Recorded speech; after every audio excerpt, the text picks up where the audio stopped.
I've also joined this company. The name is Asian Protect. You give your ID proof, and but now they are demanding the money on various ways. Push you and tell you that they are providing you online part-time home-based work, where just by form filling, capture filling, you can earn 10 to 20, 30,000 rupees per month.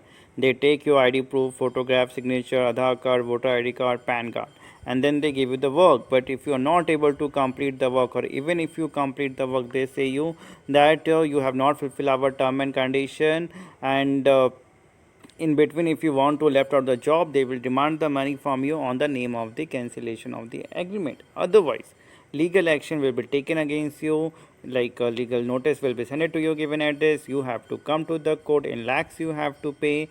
FIR will be registered against you, like this type of a threatening message call you will receive on your given number or to your given mail. So in that situation, what you are supposed to do, each and everything our lawyer is going to advise you, so that you don't have to worry about getting legal notice hard copy to your address, or paying any cancellation amount to them for any agreement or for any NOC. Don't have to face any legal issue. Even if it is required, we can talk to them on your behalf, give you a complete solution, save your time, money, and make you come out from the situation. So to get our help, just WhatsApp us whatever detail you are having and get our help, save your time and money.